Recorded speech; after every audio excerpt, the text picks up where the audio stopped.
Study IQ classes में आपका स्वागत है। प्यारे बच्चों, अभी क्लास 8 के विज्ञान विषय के 50 अंकों का पूरा प्रश्न उत्तर करने जा रहे हैं। 2025 के एनुअल एग्जाम के दृष्टिकोण से बहुत ही महत्वपूर्ण है। आपका सारा प्रश्न इस प्रश्न उत्तर से मिल जाएगा। इसमें सभी को हमने कराया है।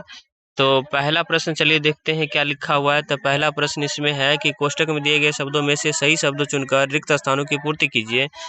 तो इसमें पहला क्वेश्चन है, सिरका का उत्पादन डैश नामक सूक्ष्मजीव की सहायता से किया जाता है। तो ईस्ट यहाँ पे सही है। दाब की इकाई पास्कल है, ये भी सही है। तीसरा है कि सूर्य से सबसे अधिक दूरी वाला ग्रह नेपच्यून, ये भी सही है। कि कोशिका का खोज रॉबर्ट हुक ने की है, ये भी सही है। ध्वनि किसी वस्तु के डैश से उत्पन्न होती है, तो कंपन करने से ही उत्पन्न होती है, ये भी सही है।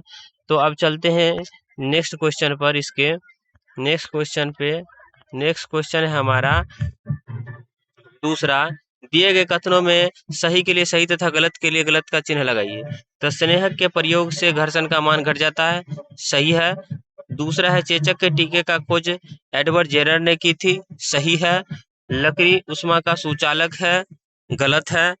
पेट्रोल की अपेक्षा CNG अधिक प्रदूषक है, ये भी गलत है। विसरित परावर्तन खुरदरे सतह से होता है, सही है। आगे है मिलान करने वाला 3 नंबर प्रश्न। कहता है कि स्तंभ अ का उपयुक्त मिलान ब से कीजिए। स्तंभ ब से करने के लिए पहला यहाँ पे दिया गया है अ में कि हार्वेस्टर जो है स्तंभ अ में हार्वेस्टर जो है फसल की कटाई का यंत्र है। और आंतरिक ग्रह, मंगल को आंतरिक ग्रह कहते हैं। राइजोबियम नामक जीवाणु जो होता है नाइट्रोजन के स्थिरीकरण में सहायता करता है।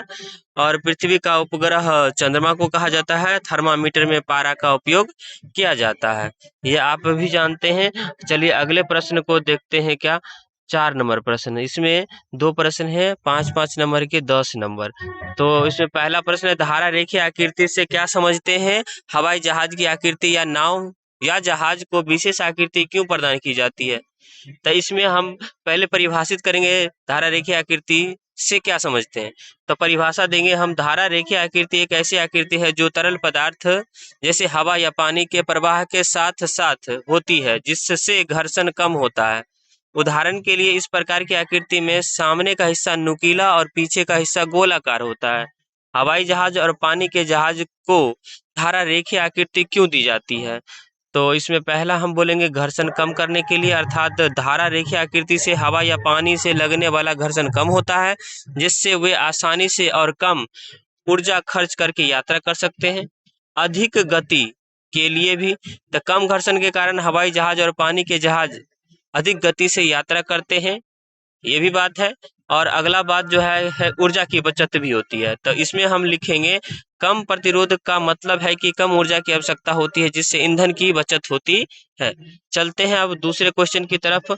दूसरे क्वेश्चन में ख नंबर में है कि नियमित विसरित परावर्तन में अंतर किरण आरेख की सहायता से बताएं। तो इसमें हम इसका आंसर नहीं देते हुए नीचे अथवा वाला का आंसर दिए हैं। हमें जैव विविधता का संरक्षण क्यों करना चाहिए? इसका आंसर देखते हैं। तो हम यहाँ बोले हैं जैव विविधता के संरक्षण के बहुत सारे फायदे हैं। कौन कौन से फायदे हैं, बाकी सभी फायदों को देखते हैं। तो यहाँ पे देखा जाए सभी फायदों को, तो कौन कौन से फायदे हैं। पहला, जैव विविधता से हमें विभिन्न प्रकार के खाद्य पदार्थ, औषधियां और अन्य संसाधन मिलते हैं। दूसरा, जैव विविधता से पारिस्थितिक तंत्र की स्थिरता और संतुलन बना रहता है। तीसरा, जैव विविधता से जलवायु परिवर्तन के प्रभाव कम होते हैं। चौथा, जैव विविधता से मिट्टी की उर्वरता बनी रहती है। पांचवा, जैव विविधता से प्रदूषण कम होता है। छठा, जैव विविधता से प्राकृतिक आपदाओं का खतरा कम होता है। सातवां होना चाहिए था, जैव विविधता से आर्थिक विकास और गरीबी उन्मूलन में फायदा मिलती है। और आठवां होता है, जैव विविधता से खाद्य श्रृंखला बनी रहती है, बहुत महत्वपूर्ण है। आगे देखते हैं नेक्स्ट क्वेश्चन 5 नंबर, जो कि 10 नंबर का है। इसमें पहला प्रश्न हम अथवा वाला का आंसर, पहला प्रश्न हाँ देखते हैं। इसमें क्या शिशु के लिंग निर्धारण के लिए स्त्री उत्तरदायी है? यदि नहीं तो समाज एवं परिवार में आप लोगों को कैसे समझाएंगे। हमने इसी का उत्तर किया है, तो देखते हैं नीचे उत्तर क्या है।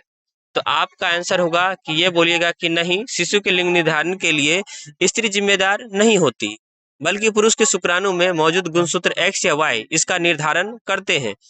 परिवार और लोगों को समझाने के लिए गुणसूत्रों की भूमिका स्पष्ट करें कि स्त्री में हमेशा एक्स गुणसूत्र होते हैं, जबकि पुरुष में एक्स और वाई गुणसूत्र होते हैं।